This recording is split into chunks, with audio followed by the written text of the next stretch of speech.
ازيكم يا حبايبي، عاملين ايه؟ يا رب تكونوا بخير. صلوا على النبي عليه افضل الصلاه والسلام.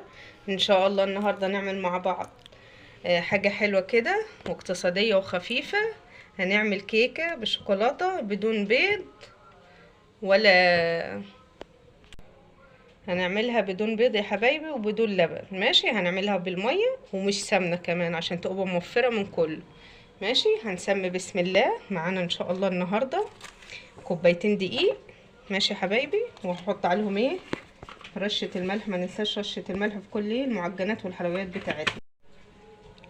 حطينا رشة الملح ومعانا كوباية سكر وربع كوباية زيت اللي هي الكوباية الصغيرة دي، ولازم يكون الزيت ايه نضيف عشان ايه طبعا احنا عارفين ريحة الزيت. ومعانا كوبايتين مية. هنشوف طبعا المقدار اللي معانا ياخد الكوبايتين ولا ايه. وثلاث معالق بتاع ده كاكاو خام. ومعانا معلقة كبيرة بيكنج باودر. ماشي يا حبايبي، ولازم ننخل الدقيق. وهنا بديل البيض الخل. ماشي يا حبايبي، وحاجة مضمونة وان شاء الله بإذن الله تطلع معاكم زي الفل. وبديل الحاجة الساقعة او اللبن المية. ماشي،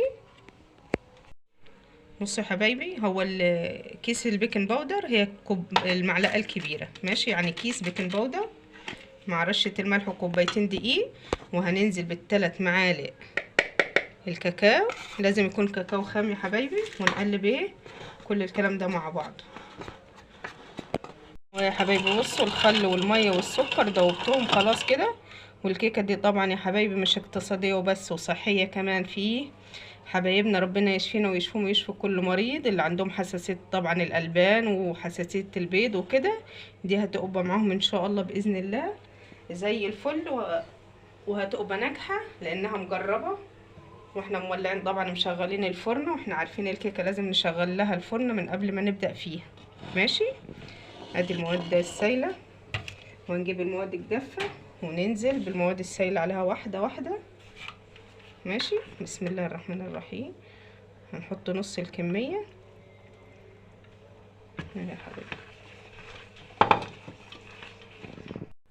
واحنا يا حبايبي كان معانا كوبايتين ميه صح. حطيت واحده قلبت فيها السكر والخل وايه تاني يا ربي والزيت. وادي الكوبايه التانية. هنشوف طبعا المقدار كده كلها ولا لا. بصوا يا حبايبي، طبعا كل دقيق يختلف عن التاني. ماشي، انا الكوبايتين اللي انا عايرت بيهم الميه دول كوبايتين الدقيق خدوهم. ومليت الصغيره دي وهشوف هتاخدها كلها ولا لا. ماشي، لان بص العجينه لسه فاضله معايا تخينه قوي. فانا احط نصها وهضرب وبعد كده ارجع لكم تاني. بصوا يا حبايبي، هي هتاخد معاكم ان شاء الله يعني حوالي كوبايتين ونص بالظبط. بصوا يا حبايبي، انا لقيت عندي شوكولاته شيبس. بصوا ندلعها طبعا. ماشي، دي يعني حاجه مش اساسيه في الوصفه اهي.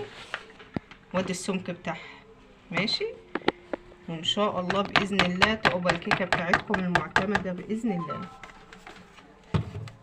وهو معانا القالب بتاعنا طبعا اهو. احنا طبعا حطينا فيه معلقه زيت ورشيناه بحبه دقيق. وهنسمي بسم الله ونصب الخليط بتاعنا. وهنا طبعا هنعمل طبعا معانا الكيكه بالشوكولاته.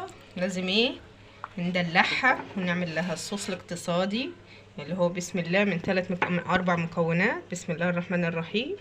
كوبايه زيت، كوبايه لبن، وبصوا يعني مش ماليه الكوبايه، يعني كوبايه الا ربع سكر. ماشي يا حبايبي، ومعانا طبعا الكاكاو على حسب السمك اللي حضرتك عايزاه.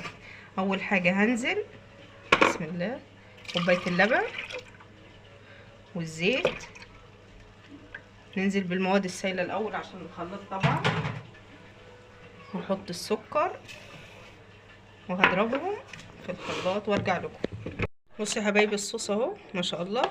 انا ما بحبوش تخين ليه؟ عشان طبعا لما نقطع الكيكه تشرب ويعني نفرخها دلوقتي مع بعض. الخفيف احلى في الكيكه، يعني لا هو خفيف ولا هو تقيل.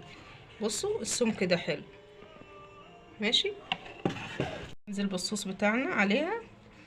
ويفضل يا حبايبي يكون ايه لسه دافيه. يعني ما نسيبهاش تبرد. ماشي اهي.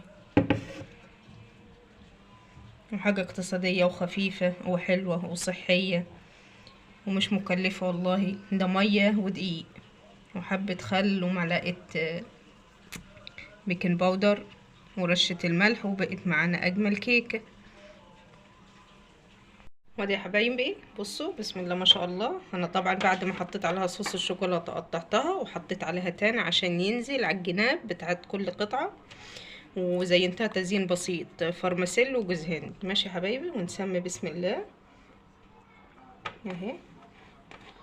بصوا اهو والله لا ادوسلكوا عليها. بصوا بصوا جميله ازاي اهي. يا رب تعجبكم وتنور رضا حضراتكم يا رب. واقتصاديه جدا جدا وجميله وهشه وريحتها ما شاء الله عليها ومش مكلفه اهي. والله اهي بس يرتاح. بصوا يا حبايبي اهي. بصوا الجمال، ولا بيض ولا لبن ولا حاجه ساقعه وما شاء الله. انا الصراحه ربنا والله يا جماعه ما كنت متخيله انها تطلع معايا بالشكل ده. جميله جدا وزي الفل، وان شاء الله هتجربوها تعجبكم وتنور رضا حضراتكم. واسيبكم على خير واشوفكم على خير ومع الف مليون سلامه.